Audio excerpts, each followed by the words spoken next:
Hello everyone, welcome back to my channel. So part 4 के starting में हमें दिखाया जाता है कि यहाँ पर चियान बहुत गुस्से में रहता है और वो मिस्टर चेन से पूछता है कि मुझे जल्दी बताओ कि क्यूनियान कहाँ पर है। तो यहाँ पर चेन उसे बोलता है, अरे मिस्टर चियान शांत हो जाइए, क्यूनियान अभी जहाँ पर है वो बहुत कंफर्टेबल जगह पर है, वो अभी मिस्टर लियांग के साथ आराम से एक कमरे में है। तो ये सुनकर चियान को बहुत गुस्सा आता है और वो मिस्टर चेन को मारता है। उसके बाद वो क्यूनियान को बचाने के लिए होटल जाता है। उसके बाद हमें यहाँ पे दिखाया जाता है कि जब क्यूनियान मिस्टर लियांग को मारकर भाग रही होती है तो लियांग उसके पीछे पीछे आता है और यहाँ पर क्यूनियान बहुत डरी हुई रहती है और म्यूट होने के कारण यहाँ पर वो चिल्ला भी नहीं सकता और यहाँ पर मिस्टर लियांग उसे जबरदस्ती कमरे के अंदर लेकर जाने लगता है। तभी चियांग वहाँ पर आता है और क्यूनियान उसे देख लेती है। उसके बाद यहाँ पर चियान लियांग के साथ फाइट करता है तो लियांग उसे बोलता है कि चियान ये तुम क्या कर रहे हो, तुम्हें आइडिया भी है जो कॉन्ट्रैक्ट तुमने मेरे साथ साइन किया है वो तुम्हारे कंपनी के लिए कितना इम्पोर्टेंट है, तुम मेरे साथ ऐसा कैसे कर सकते हो। तो यहाँ पर चियान उसे बोलता है मुझे ये कॉन्ट्रैक्ट अब नहीं चाहिए, ये तुम अपने पास ही रखो, और ये बोल के वो उसे फिर मारता है। उसके बाद यहाँ पर बोलता है अपना ये कॉन्ट्रैक्ट उठाओ और यहाँ से दफा हो जाओ। उसके बाद यहाँ पर चियान का जो सेक्रेटरी रहता है वो मिस्टर लियांग का वीडियो बनाता है और बोलता है कि तुम क्या चाहते हो कि कल के न्यूज़पेपर में ये हेडलाइन आए कि सबसे बड़े ग्रुप के मालिक मिस्टर लियांग की दिमागी हालत ठीक नहीं होने की वजह से वो आधी रात को एक होटल से बाथ टॉवल में ही भाग गए। तो ये सुनकर मिस्टर लियांग वहाँ से भाग जाता है और यहाँ पर चियान क्यूनियान को बचाकर वहाँ से ले जाता है। उसके बाद यहाँ पर क्यूनियान चियान को बोलती है ऐसे कैसे मुझे बेच सकते हो। तो यहाँ पर चियान बोलता है तुमको नहीं बेचा है। क्यूनियान बोलती तुम्हारी वाइफ, तुम मुझे ऐसे ऑर्डर नहीं दे सकते,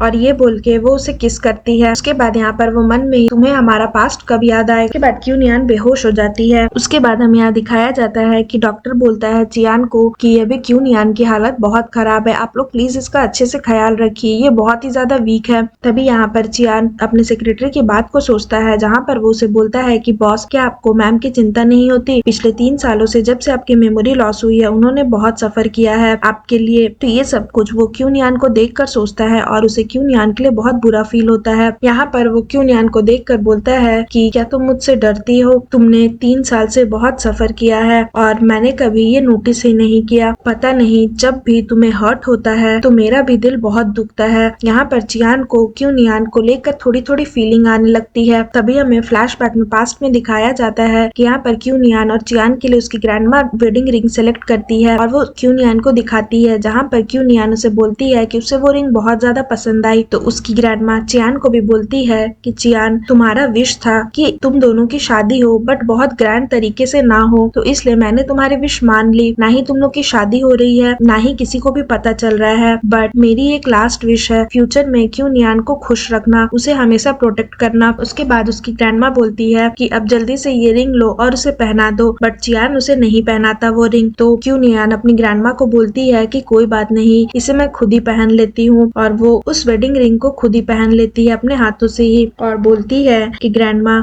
ये रिंग बहुत ही ज्यादा सुंदर है, मुझे बहुत पसंद आई। तभी यहाँ पे प्रेजेंट में चियान क्यूनियान को देखकर सोचता है कि तुम मेरी वाइफ हो बट कभी भी मैंने तुम्हारी फिक्र नहीं की, और यहाँ पर ये सोचते सोचते वो सो जाता है। बट जैसे ही वो सोता है उसे फिर से पास्ट की कुछ मेमोरी याद आती है, जहाँ पर उसे ये दिखाई देता है कि वो किसी लड़के के साथ है बट उसे उस लड़के का चेहरा नहीं दिखाई देता। तभी यहाँ पर सुबह हो जाती है और क्यूनियान देखती है चियान तो रात भर उसके पास ही रहा, तो ये देखकर उसे अच्छा लगता है। तभी यहाँ पर चियान उठ जाता है और उसे याद आता है उसने फिर से सपने में पास्ट का कुछ देखा। उसके बाद तभी यहाँ पर क्यूनियान उसे बोलती है कि चियान, क्या कल रात भर तुम मेरे ही कमरे में थे। तो चियान उसे कुछ नहीं बोलता और फिर उससे पूछता है कि क्या तुम अभी बेटर फील कर रही हो। तो क्यूनियान खुश हो जाती है कि वो उसके लिए इतना सोच रहा है, तो वो बोलती है हाँ अब मैं ठीक हूँ। चियान बोलता है कल तुम्हें काम पे आने की जरूरत नहीं है, तुम आराम करो। उसके बाद तभी यहाँ पर उसकी हाउसमेट खाना लेकर आती है और बोलती है कि बॉस, आपने जैसा फूड बोला था वैसा फूड रेडी है, और वो क्यूनियान को बोलती है कि मैम आप ये खाना खा लीजिए, इसे खाने से आपके बॉडी में ज्यादा ब्लड बनेंगे, तभी आप मिसेस क्यूटोंग को ब्लड दे पाएंगी। उसके बाद तभी यहाँ पर क्यूनियान फिर से सैड हो जाती है और चियान उसे बोलता है कि हॉस्पिटल से कॉल आया था, वो फिर से तुम्हें ब्लड के लिए बुला सकते हैं। तो यहाँ पर क्यूनियान वापस से सैड हो जाती है और बोलती है तुम मेरी फिक्र नहीं करते, बल्कि तुम तो मुझे बस यूज कर रहे हो ताकि मैं तुम्हारे क्यूटोंग को ठीक कर पाऊँ। और यहाँ पर वो मन में ही सोचती है तुम्हें कब हमारा पास्ट याद आएगा। उसके बाद यहाँ पर चियान उसे बोलता है कि लो ये खाना खा लो। यहाँ पर क्यूटोंग बहुत सैड होकर रोने लगती है कि चियान उसके लिए सोचता ही नहीं, वो तो बस उसके साथ खेल रहा है। और फिर सीन यहाँ पर खत्म हो जाता है। सो फ्रेंड्स, अगर आपको मेरी ये एपिसोड अच्छी लगी हो तो प्लीज मेरे वीडियो को लाइक करिएगा, चैनल को सब्सक्राइब करिएगा। मैं जल्द ही इसका न्यू एपिसोड लेकर के आऊंगी, तो उसके लिए वेट करिएगा। सो फ्रेंड्स, आज के लिए बाय बाय, मिलते हैं फिर से एक न्यू वीडियो के साथ।